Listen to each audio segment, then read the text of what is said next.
Hello, everyone, and welcome to 7 Ways to Have a Positive Dementia Caregiving Experience.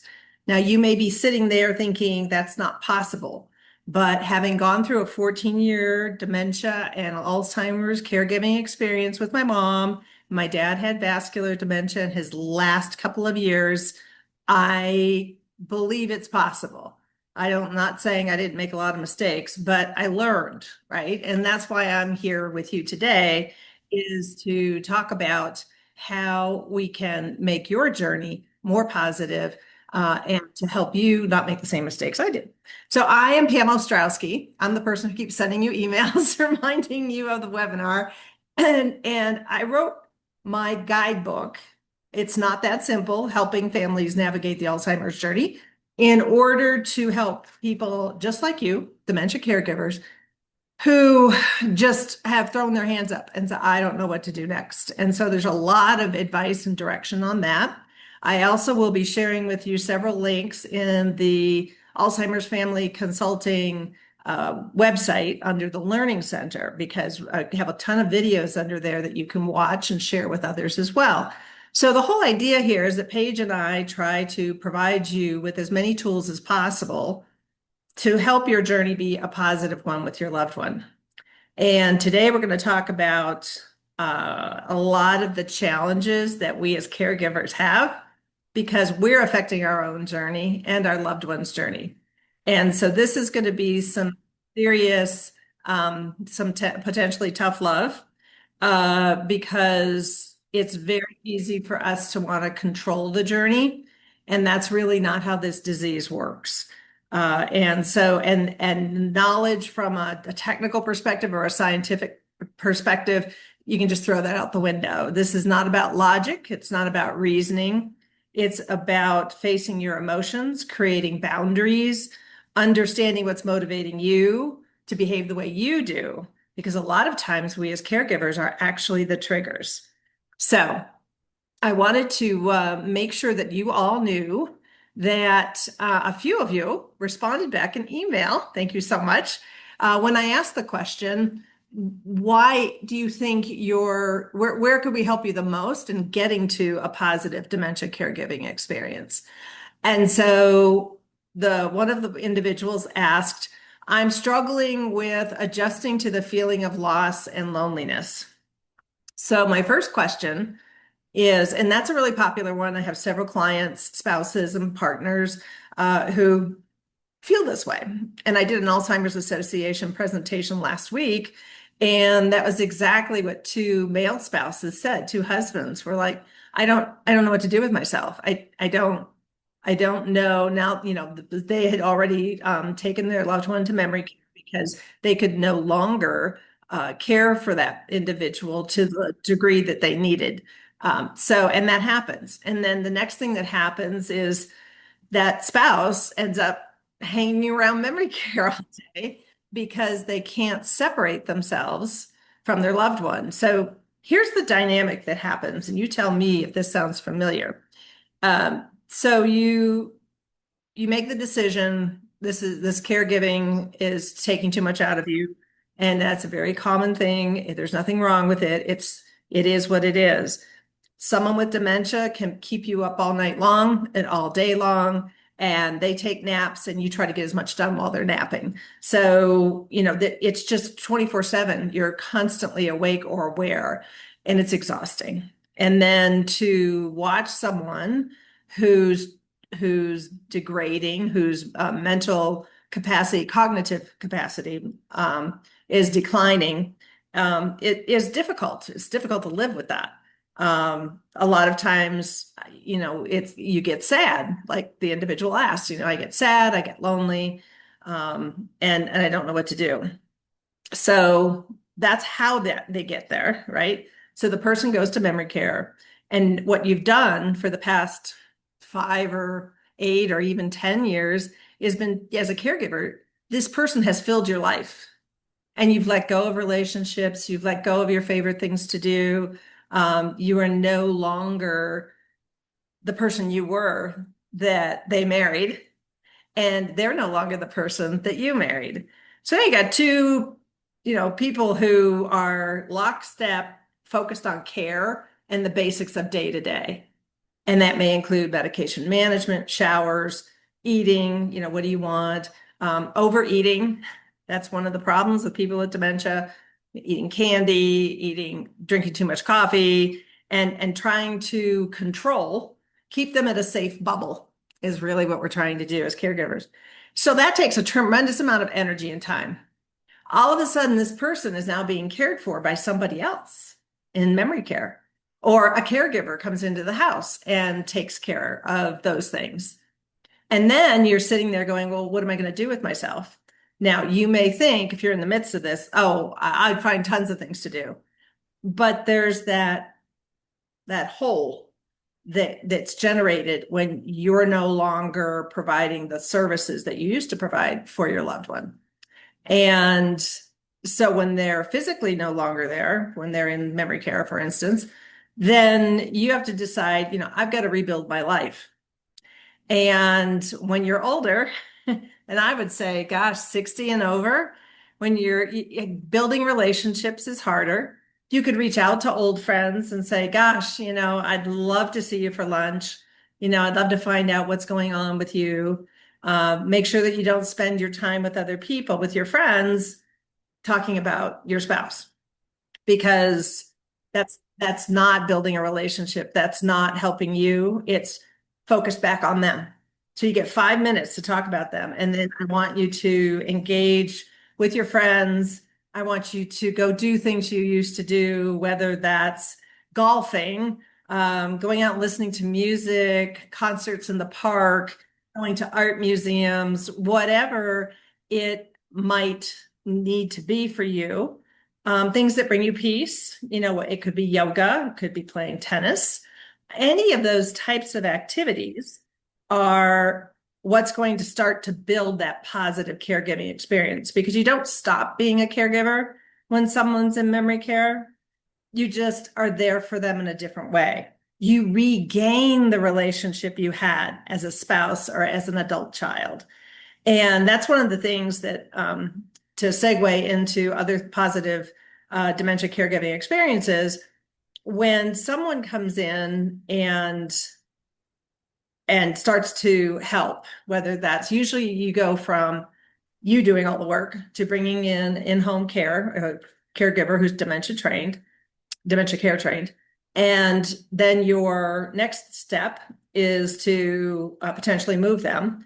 But during this whole thing, you're still in that caregiver role, but you're starting to step away from the caregiver part of it, from a physical caring and mentally preparing, like, what are we going to have to eat? What if he doesn't like it? What if he gets angry or she gets angry? So instead of having to worry about that, you've got space. And so it becomes something that is challenging for you as the person, because you don't know what to do at that time. And so as a result, we want to make sure that you're thinking about that now. So if your loved one's at home and you are providing that care, you still love them, no matter who's caring for them, but you're also gaining that relationship back to being a spouse.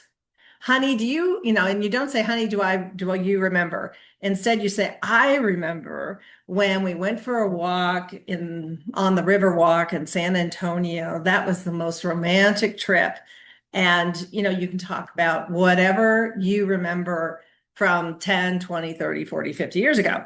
Adult children can do the same thing. And the way you phrase that is, dads, you always lead with their role in your life, because as the disease progresses, it becomes challenging on some days. We all have good days and bad days, no matter where we are cognitively. So, you want to be able to say, dad or mom. In my case, I would say mom. And I said, I remember when we went out to Colorado and we went to the Natural History Museum of Denver. And I got this ring and I point to it, or I show it to her. And that was so fun. And we got to hang out with your sister. And I mentioned the sister's name. And so I talk about my memories of her with me. And so, and that's early on, they have the visual capacity to look at pictures or videos.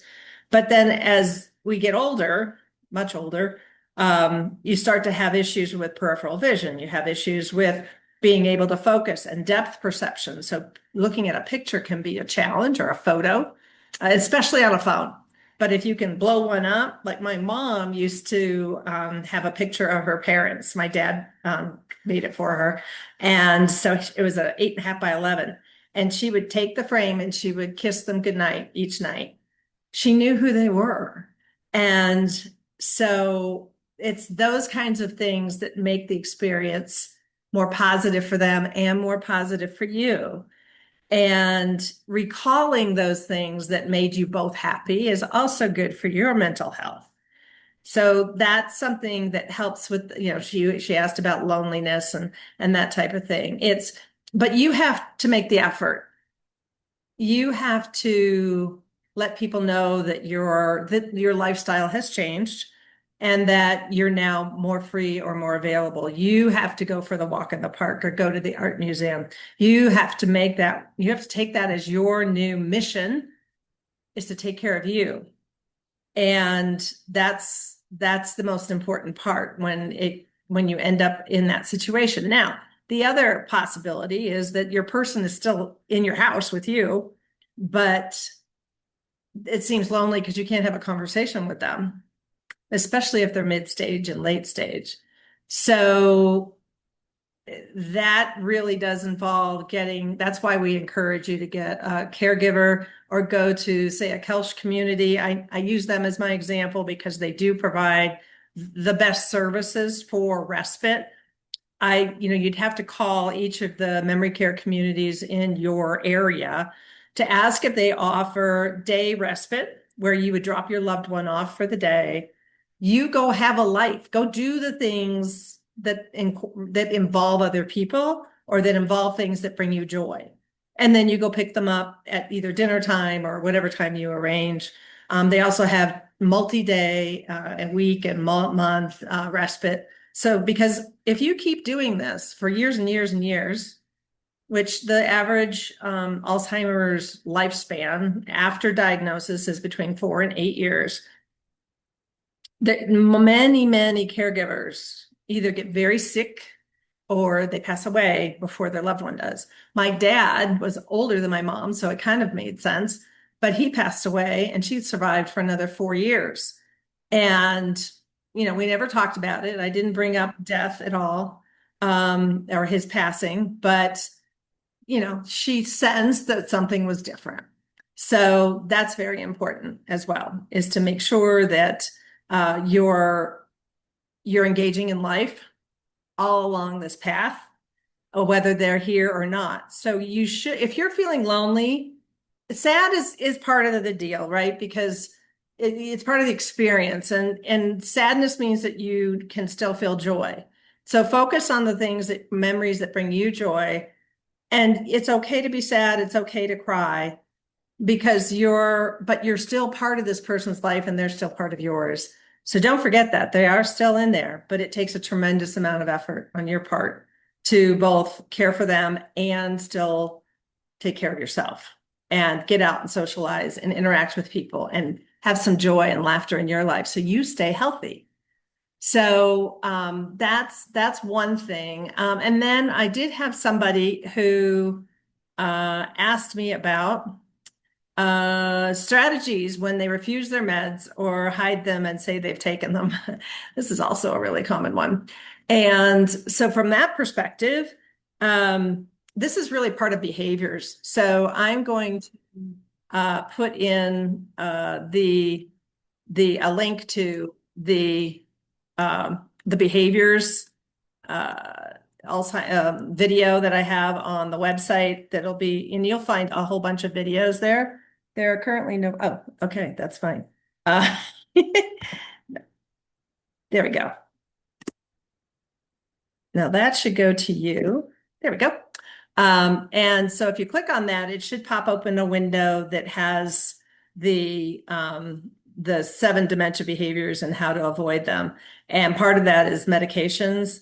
and medication management. So the short answer for those who are interested in the answer is that this is why my mom and dad moved into assisted living, and she got memory care support, and dad got eventually assisted living, so he had medication management, and then eventually they both moved up to memory care.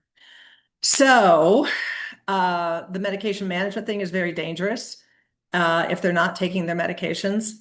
And so you have to, if in my dad's case, she just wouldn't pay attention to what he was saying, so she wasn't taking her meds.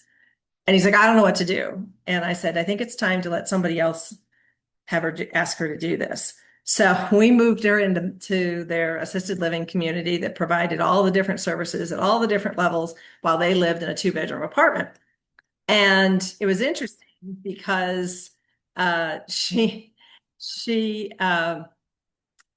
the caregiver came in first day and he's like, well, she's not going to take those from you. And she's like, well, Loretta, here, we've got some things to take. And then what we can do is we can go have ice cream afterwards. And my mom wolfed those pills down like no tomorrow. And off they went to get ice cream. My mom loved ice cream. And so it became, and you don't have to have ice cream, whatever the treat is, go for a walk, do something like that. But the point is that back to that relationship, you've changed from being a spouse or a daughter or a son into someone telling them what to do. Think about that for a second. Would you want to be the person that somebody else says, you need to do this, or you should do this? It's time for that. And these are adults who've lived full lives, and we're treating them like they're 2 years old. And they get resentful and they get angry. And they are like, nope, I am not putting up with that. And so you build in, you're a trigger. That's what I meant by you're a trigger for behaviors. So it's better to hire someone to come in during the week, take care of all the icky stuff, getting ready in the morning, taking a shower, all that good stuff. And then medication management. And then you guys are ready for your day. And that is a much better way to take care of it. And so, and to the point of, she said, they say that they've taken them. You don't know. And that is bad. And I say bad because it's risky. I had one woman who was taking, like, her daughter said, where are all your pills? Where are all your, pills? And she said, well, it's empty. You need to refill it. And she's like, that was a 30-day supply and we were only on day 7. So you can overdose in a heartbeat because they don't have short-term memory. And we as caregivers early on don't know what they remember and what they don't. And we make assumptions and it puts them at risk. Someone in a care community would know better. They would manage those meds. There wouldn't be meds present for them. So the first thing is take the meds away. Second thing is make a routine of putting the meds out at a particular time, breakfast, lunch, or dinner, or all of the above. And then you take your vitamins at the same time. It's like, all right, pill time. You don't need to call them medications because that's another trigger word potentially.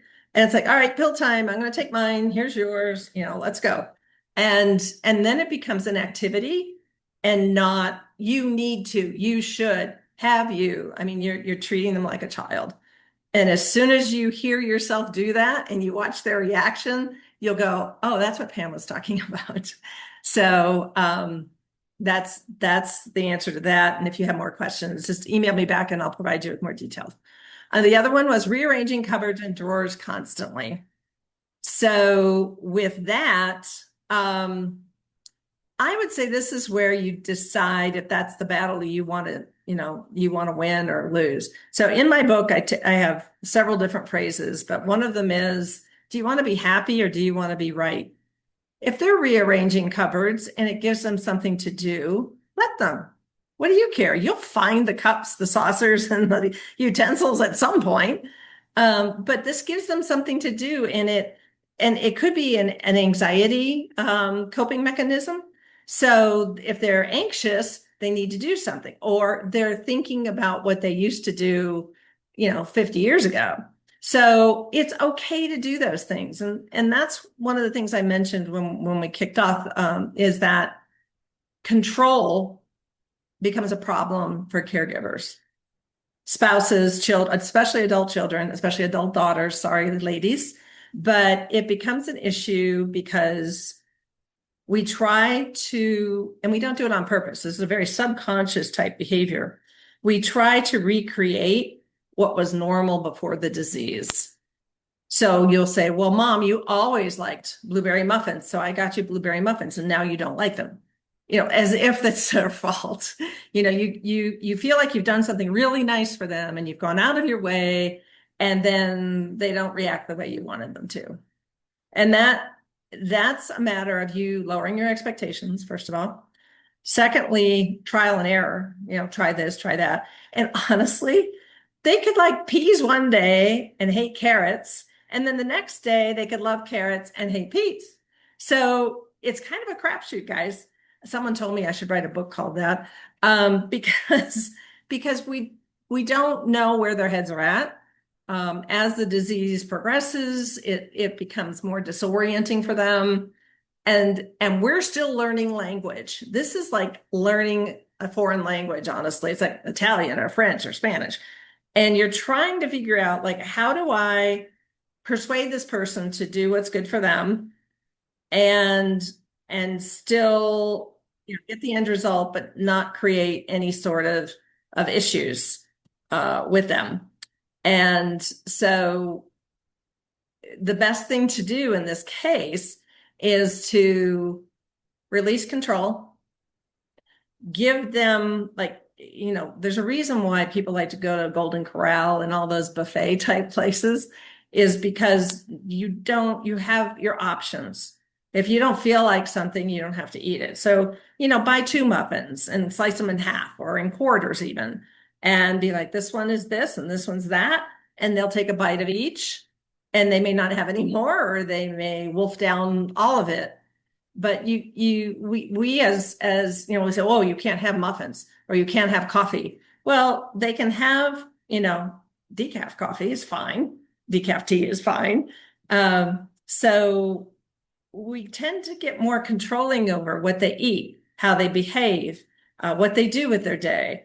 And there's, to some extent, that can be doable, but meaning that you can try to frame things so that they want to do them. So I had a neighbor friend whose father had dementia, and she said, I went and visited him, and he's watching TV, which, oh, by the way, is probably the worst activity they can do, unless it's just for a break and they're just resting. So in that case, she's like, no, he is from 9 a.m. till 9 p.m. he's binge watching Storage Wars. And she's like, he needs to get up and get out and walk around and get his blood circulating. And I said, that is very true. That's a vascular dementia problem, where if you sit for and it's true of any brain activity, you have to oxygenate the blood. Blood goes to the brain, it gets its oxygen, brain cells are happy about that. So the biggest challenge then becomes, how do you get him out of the room? And I said, well, what do you do today? And she's like, I tell him, Dad, you need to get up. The doctor said you need to walk more. It's always, and you can always throw a doctor under the bus, by the way. You can always tell them, your doctor said, but here's the catch. I said, try this. Tell him your doctor told you, adult daughter, mama's girl or daddy's girl, that you need to get exercise. Your doctor is telling you that otherwise you're going to have to go on meds. You need to get some exercise, but you don't want to do it alone. And, would he come with you? And now you've created something. And this is to me, this is the saddest part of this whole journey, is that we forget that they need to feel needed, and that this person with dementia hasn't disappeared. But as soon as they get the diagnosis, we treat them like they have.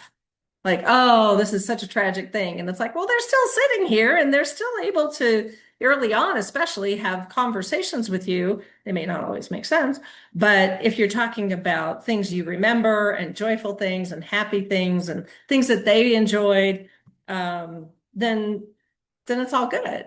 So focus on those things. And so in this case, I told her, to do that. And she did it. She's like, oh my gosh, it worked because he wanted to help his daughter.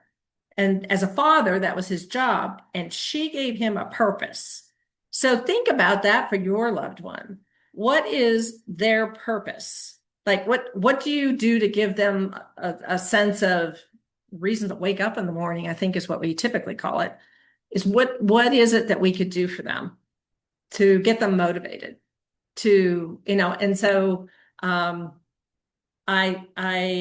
know of somebody else who was saying, oh, I can't get him to go to a doctor's appointment. And I said, well, I have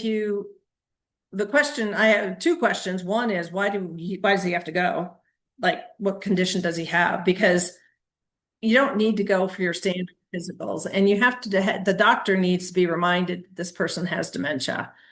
Most medical professionals that aren't dementia trained neurologists don't really understand dementia as far as the implications of behavior. Come in every 2 weeks, come in every 3 weeks. No, that is not going to happen because it's challenging for them to leave their place of comfort, which we call home. No matter where they go, home is where they're most comfortable and where they feel safe. So to leave, you might give them a ton of instructions. These are things that it's like, well, get ready because we need to go to the doctor and we have to stop by the bank and then we'll have lunch. Well, that's way too much to remember. So they sit there and you come down all ready to go and it's time to go to the doctor's office and they're not ready. And then you get angry, right? You get upset, which is part of the not positive version of the dementia caregiving journey. And it's like, well, I told you that we have to go to the doctor's office. Well, the words you used may not be the words that they understand. And we're assuming that they know that means put your shoes on, get your jacket, get, whatever else they need to gather up. But we need to step back and realize that what we're asking of them is potentially too much. And you pick your favorite scenario where you have a loved one who's not cooperating. And you're asking them in the same words. I told you this, I told you this, I told you this. And what it means is that they didn't understand the words you used. You're speaking a different language than they know. So you've got to be the one, you're responsible for mixing up the words. So instead of saying, we're going to go to the doctor's office and the grocery store and the bank and whatever else, you would say, let's put our shoes on. That's it.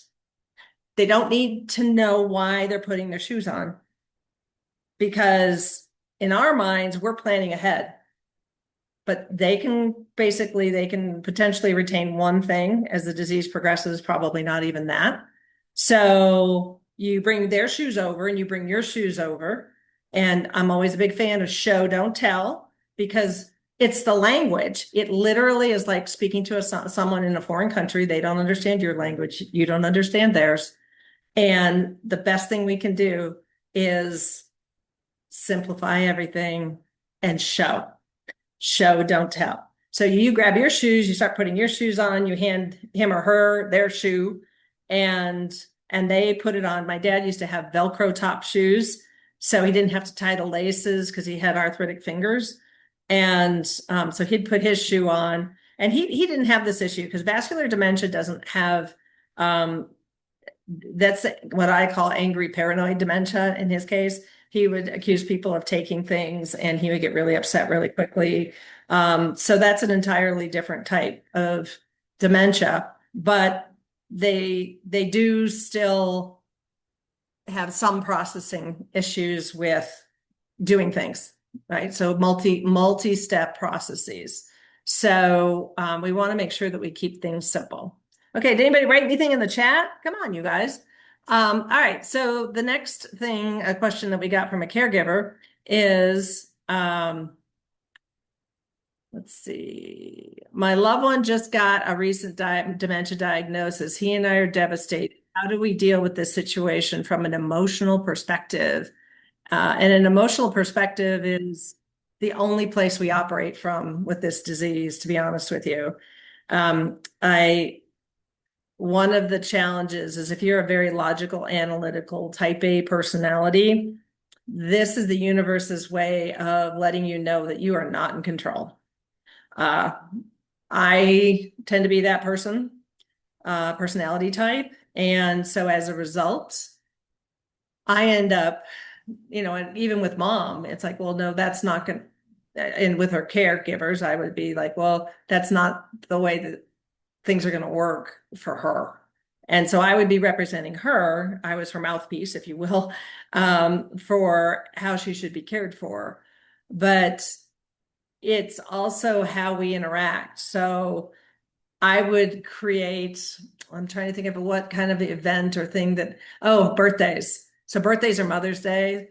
And I would bring her, I'd wrap up gifts and stuff and give them to her. And she used to make a big deal out of everything, right? So we had signs all over the house every birthday and event, holiday and that type of thing, and balloons and cakes and all sorts of stuff. So I thought she would react uh, bigger, more enthusiastically. And she didn't. She was just like, oh, great. And I said, why don't we have cake? And then she was like, yeah, sugar's good. And people with dementia, especially Alzheimer's, mid to late stage, they love sugar. So, and I've had people say, well, my husband or my wife is borderline diabetic, or they are diabetic. They shouldn't have that. All right, guys. So here's where that control thing comes in again. You have to decide, is it worth withholding things that bring them joy, that make them happy for the sake of another disease? Like, are they on medication for diabetes? Because you can have this conversation with their doctor to say, if he really wants a donut every day, I feel like I should give that to him because this is his life. And if that's what's going to get to him, then so be it. But for that moment, when they're eating that donut, they're happy and they're enjoying it. Now, if they ate the whole box, that's a whole other problem, right? Obviously. But talking to the doctors about the medical conditions, because this is where control, those boundaries have to come in, because we want them to live forever, but do we? And these are questions that you have to answer on your own personally. Is what you're asking them to do going to bring joy to their lives, or is it just not? Is it something you want them to do, or that they used to do and that you expect them to do? So, for example, I had a caregiving client, and he was telling me, my wife won't take a shower every day. She's scared of the water. She just hates it, and she fights me all the time. And I said, well, why, first of all, are you forcing her to have a shower every day? I said, does she run track? Does she sit out in the heat and sweat? Does she smell bad? Why would you do that? And his response was, well, we always take a shower every day. And I said, well, that's all well and fine, but we're not 5, 10 years ago. We're in a different situation, and we need to accommodate change. That's another hard thing to do. So instead of ending up in a situation where you're constantly trying to control the situation, I said, why don't you, twice a week is what memory care communities typically do with their residents. Obviously more if they've had an accident or there's some other issues, but twice a week if everything's going well. So at that point, I said, well, let's do twice a week. And he's like, okay. And I said, and what's the shower experience like for her? I said, is there a chair in the shower? He said, no. And I said, well, if you aren't expecting something, because remember, no short-term memory. So you can look at a shower head and not know that water is about to come out of there. And we assume that, oh, they've been doing that forever. Now, it might not be the case, but it can be sometimes. That water spraying at your face and your body, and it's alarming when you have cognition issues. So I said, get a spray wand, put it down where it's reachable from a chair. It's a walk-in shower. I said, and allow her to sit down. I said, put something comfy on the chair so that it's not like a cold surface. And then she can sit and she can use the wand to wash herself if she's capable. And I said, make the bathroom experience a beautiful place. I said, don't have candles, but not that type of spa experience. But warm, fluffy towels, let her feel comfortable. Some people even want to be covered, like they still want to wear like a light top and a light bottom. You would think that would, kind of ruin the shower experience. But in reality, if they feel safe and water's dripping on them and they're getting wet, they're probably fine. So thinking about different ways to get them to shower, because these are the things that cause angst, stress, overwhelm, frustration, anger, sadness, all those emotions are negative for us as caregivers. I've been talking so much that my throat is getting a little sore there. So excuse me if I have to cough. So next is, so helping these, when you get that dementia diagnosis, go back to the caregiver's question of, we're devastated. How do we deal with this from an emotional perspective? The bottom line is you choose every day how your day is going to go from an emotional perspective. And once you turn the corner from this is terrible and this is devastating to we're going to make the most of this. We're going to move our travel plans from next year to 2 months from now so that he or she can enjoy this as much as possible. If you've always wanted to do a mother-daughter or son-mother trip or dad fishing trip, now's the time to do it so that you can enjoy it and it'll be less stressful, honestly, than if you wait. So it's important to not dwell on, yes, this person is going to pass eventually. Well, guess what? We all are. And some of us, totally healthy, pass away at an early age. Excuse me. So in reality, we don't know when we're going to go, but we do know that it's important to cherish the days we do have. Okay, so we do have a question.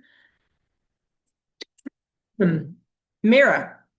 My grandmother on my mother's side developed Alzheimer's and we cared for her in the home.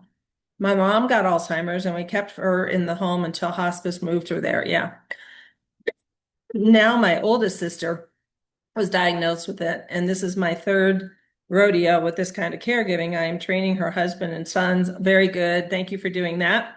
This is wonderful advice and will help the caregiver give them the best experience and care. Thank you for sharing your experience and wisdom with us.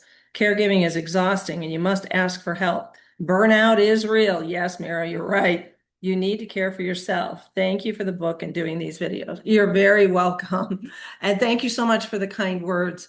So, the going to a dementia support group or a memory cafe where you can bring your loved one goes off with the other people with dementia, does an activity. So they're engaging and getting stimulation, and then you can commiserate or ask questions or learn something at each of those sessions. So memory cafe and day respite for taking care of you. But with this question in particular, you choose. If you choose to be miserable and sad and lonely, that's the life you chose. And every day we can make a new choice. Every minute, honestly, we can make a new choice. I've had people say, oh, I don't know, I want to do this with him or that. They'll decide to do something and then it's like, well, I feel like I committed to doing that. And it's like, no, you can change your mind. Now there may be expenses or disappointment or something like that going on, but in reality, you can always choose. something different, as including your mental perspective and your mindset. So you want to make the most of the life that you have, whether you have dementia or not, by the way. But we talk about that all the time, but do we really do it? And then once you become a caregiver, it's even harder because caring for that individual requires progressively more and more time. Someone once described it as a snowball. It starts out really small and you're going to build a snowman. So you just keep rolling it in the snow and it keeps getting bigger and bigger. And you don't realize it until you turn around and you've got this big boulder of a snowball. And so you've got to get help, in-home caregivers, memory care, assisted living. So they can go into assisted living if a place has memory care services, meaning that the person gets cues on, hey, it's dinner time, come on down, we'll walk you down, we'll walk down together. They know what words to use, they're dementia trained. They get a lot more cooperation, honestly, than we do as caregivers. And Mira, I just wanted to let you know, you mentioned several of your family members have Alzheimer's. I want you guys to know that only 2%, that's a 2, of those people who get Alzheimer's actually have the genetic biomarker match. So, you hear about, if you do any research, APOE4 biomarker, and if you have 2 of those, your risk is higher. Yes, it is, but so is smoking, so is, obesity, so is high cholesterol and high blood pressure. So for the most part, what we're seeing is the environmental effect on the brain, what we eat, stress levels, sleep, lack of stimulation or exercise. All of those things influence how your brain ages. And so because we're starting to see more and more people, and it makes sense that a family would have similar eating habits, similar ways of dealing with stress, similar ways of exercise, because everybody's been around each other, right? So sitting around eating apple pie, although it sounds amazing, it's probably not a good idea. Too much sugar. Diabetes is, they call it type 3 Alzheimer's. I think I have that right. But, the catch is sugar is bad for the brain. So it's not hereditary. If you have biomarkers inherited, there's a higher risk, but it doesn't guarantee it. And you can change that through your environmental factors, your lifestyle factors. Tim, you asked the question, there are days when I feel I can't leave my wife because she may wander off. Exactly. There are other days when she seems okay alone. How do I know when to get caregiving help? Now would be good, Tim. Here's why. So clearly she's a wander risk, and that puts a huge amount of stress on you. So because you need to keep track of her. So first of all, put locks at the top of your door, the slide lock. Put that where you can reach it. And the reason why I say that is she, again, muscle memory, but also more importantly, the visual memory of looking at a lock. We've been opening locks all of our lives almost. And so she knows what to do, potentially. She knows how to open the door if it's not locked, obviously. So she probably knows how to twist the things. And frankly, that's kind of entertaining for them, right? Is the mechanics of using your motor skills to twist and turn things. And so she unlocks it and then she walks out the door. But the trick is to, when you're home, so that you can relax a little bit, go take a nap, go do something in the house, is to put a slide lock at the top. We don't typically have slide locks at the top of our doors, so she can pull and nothing should happen. So that's more of a safety thing. But to answer your question about caregiving help, sooner is smarter, and here's why. If you bring someone in, the person with dementia starts to learn that this individual is going to help them. They won't ask for help. The person with dementia won't ask for help. They may resist the help initially. Do not panic. Do not fire the caregiver. This is an integration, adaptive behavior. So it's challenging to have a stranger in your house. no matter whether you're the healthy one or the one with dementia. So that is a whole dynamic that you have to get used to, both of you. So for her, typically a woman prefers a woman and a man prefers a man caregiver. But I also have men who prefer women. But that's hard for the woman caregiver if any lifting has to happen because they're just not strong enough. We weren't built that way. So instead, if you bring this person in and you do it, I would recommend an agency because they're licensed, bonded, and insured and liable. So they are going to make sure that that caregiver that comes in understands how to care for someone with dementia, how to motivate them, how to keep them busy with a jigsaw puzzle that's easy. Do things that are, sort the socks out, the laundry, fold the laundry, do the things that keep them occupied because you don't want them sitting in a chair just watching TV. That's a big no-no. So if you get the caregiver now and do, depending on which agency you talk, Visiting Angels is one of them, A Place for Home. I don't know. No, that's not it. Home for Mom is another one. I would need to know where you're at to give you the list, and I can email you separately if you'd like. But just if you Google in-home care agencies and look for the ones with the highest level of stars, and you'll talk to a care manager.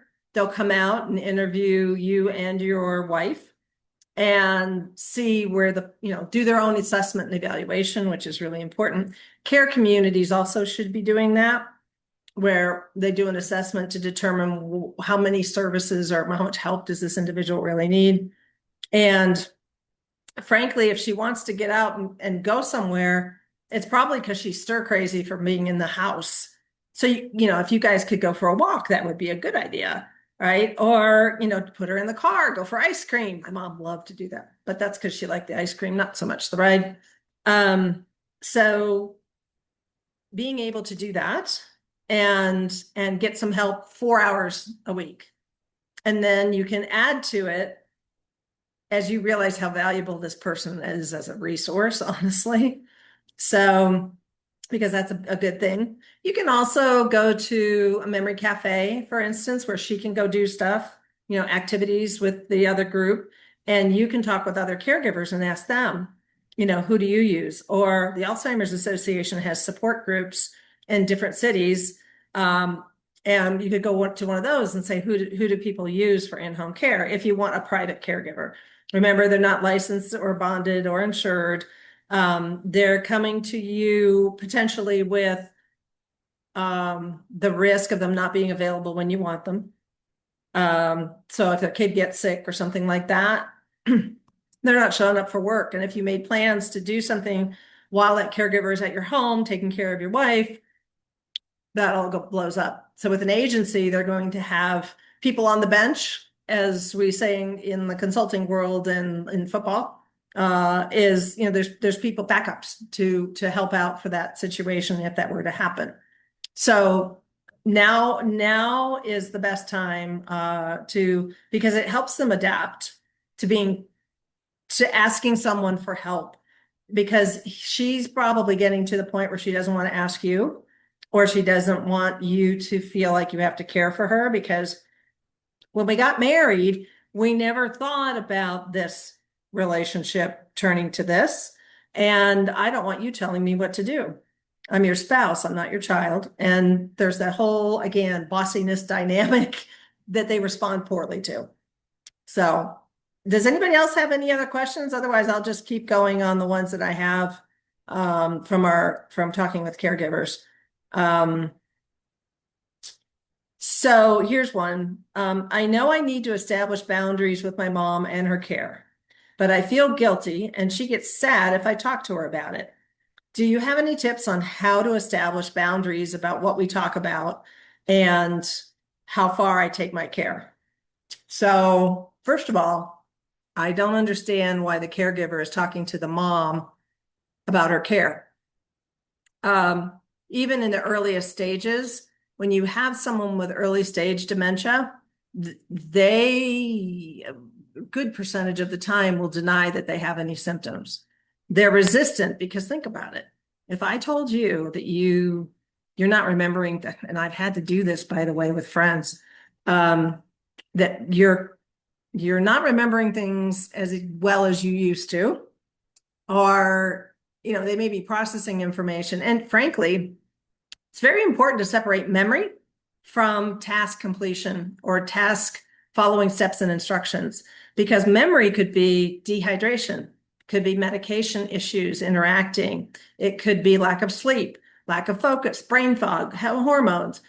There's a ton of things that if you have someone who's got memory loss, it doesn't sound like that's so much the issue with Tim's wife, but if you have problems, you see memory loss issues, check for all of those things first, because it's when they struggle with discernment, believing that when somebody sends you a text message and they say they're Elon Musk, that you should give them money. They've lost touch with discernment and reality and what's likely and what's not. Like that whole thing is disconnected. Very dangerous for credit card calls. People will call, a scammer will call, and they'll take out their, oh, you're from Medicare? Yes, this is my Social Security number. Oh, you need a payment? Oh, I thought, okay, well, here's my credit card. So they just don't know. They're not doing it to irritate you. They're not doing it to put the finances at risk. They just don't know. And I know it seems really obvious, but it's a thing and it's sad. But take away the credit cards. If they absolutely need a checkbook, get an old version or close the account and they can write checks. And if they want to mail them themselves, that's fine. Just call whoever they wrote the check to and let them know that that's not going to work. But it gives them something to do. Amy asked, I agree with a caregiver, but I can't afford a private caregiver, which is why I'm the caregiver. How can I get one if I'm stuck? Also, I need to get paid to be the caregiver. Can I still get a caregiver on occasion? Okay. So there's a couple things going on here, and let me send you a guide program for dementia. So let me grab this link for you. So you can all use it. So Guide will provide you with $2,000 worth of, yeah, that's the right one. It's Guide, G-U-I, if you can't use that link for some reason, look for Guide Program Medicare, and you'll get the list of what you need to do to qualify. You have to be on traditional Medicare, not Medicare Advantage. And you can be on Medicare and Medicaid. So it will provide $2,000 worth of caregiver assistance. And it's not like Medicaid where you have to have financially low income standards to meet, hoops to jump. This is actually it doesn't matter how much money you make. So that's a way, well, I'm sure there's a cap, but Guide program is designed and passed a couple of years ago, and it's a great way to get help. And so there's also the Family Caregiver Alliance that's available. If you have my book in the back, there's a whole list of resources. I also have them on my website, Alzheimer's Family Consulting. Let me give you that one. Oops.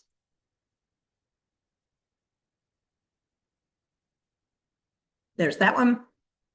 So that'll give you the some help there. There's a lot of programs, honestly. You can call Medicare to see what else you can, what else you could participate in. Call the Family Caregiver Alliance. Lots of resources out there. Just look up caregiver resources for help or assistance, and you should be able to find something. If not, send me an email and I'll help you out with finding someone. Let's see. Mira says, my friend's mom had a UTI. Oh my gosh, UTIs. That was so bad that it seemed like she had dementia. After treatment, she was fine. Yes. So here's the other thing. Well, this goes back to dehydration. What causes a urinary tract infection, which is what a UTI stands for, is dehydration. And as we get older, If you already didn't have the habit of drinking a ton of water, I lived in Phoenix for 30 years. This is always full. I'm always drinking. I'm always emptying it and filling it up because my body has gotten used to absorbing that much water. We're mostly made of water. Our brains are mostly water. So as soon as they don't get enough water, which is very typical, anybody, and I hate to say it this way, but 65 and over, for one, if you already have some cognitive impairment, you don't remember what you drank. So here's a recommendation. Again, this is to help you have a better, positive, more positive experience. Make your life easier. Put, there we go. Get a bunch of bottles, so they should drink, but these are too big for most likely for grip. So get maybe the shorter ones, but they should be drinking about 80 ounces of water a day. All of us should be minimum. If you go out in the heat, or if you're always have one in the car. If you go out to the gym, you do any sort of exercise, you need to drink 100 ounces. So you cannot drink too much fluid, excuse me, because it comes out the other end. So you're better to be hydrated. And I always tell people, you won't get a urinary tract infection if your urine is clear. So, because you've drank so much water that there's no color in it anymore. So with a UTI, it can present as a lot of things, but here's the other thing. So it's very likely, that's your first step, right? Find out what else is going on. A UTI is not obvious, except if you go into the bathroom with them and they urinate, it smells bad. Like, not just like urine. It's intense and musty smelling and icky. And then you can pee on a strip. They can pee on a strip. And you can test it to see if they have a UTI. You can take them to urgent care. They'll test them for that too. They give them antibiotics. Poof, they're fine. So, but when they're in memory care and they get a UTI, like my mom lost her ability to speak 8 years before she passed, lost her ability to walk 5 years before she passed. So she was full on care. She knew me. She knew me till she died. We would go for walks and pick flowers and do all sorts of, I would push her wheelchair, but she would get UTIs, and it's very frequent as you get older, like into your late 80s and early 90s. And especially, they tracked her and made sure she drank plenty of fluids, but it still happened. And I think once you start becoming UTI prone, I think it's a cycle. So one of the things they would notice is she would get sad. My mother never cried.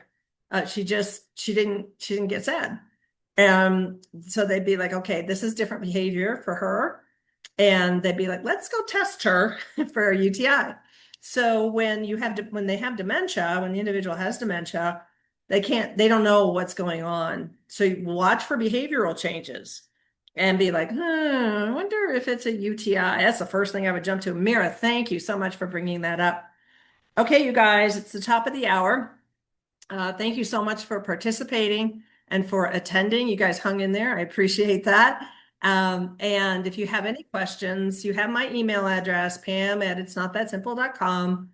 Just reply back to any of the reminder messages I sent and ask a question, or if you need more resources, be sure to give me your location, where you are, what town or what city, and I can help you out as much as possible. And Paige is also available. I'll put her contact information on the website page as well. But go to the Learning Center on the website at alzheimersfamilyconsulting.com. If you've got some issues or problems, sitting and listening to that while you're in the car or when you're, going for a walk, can be helpful in this journey and helping it be more positive for you. Okay. Thank you so much. You guys take good care of yourselves. Remember to do that. And I'm glad, Holly. You're the heroes. You're the ones doing the hard work. And we're here to support you. I've lived it. I know what it feels like. So if you ever want to take advantage of my free 30-minute call, just that way we can look at each other and talk. But if you prefer email, I'm fine with that too. All right. You guys take good care of yourselves and be sure to look into the resources that are available to you. Okay. All right. Take good care. Bye-bye.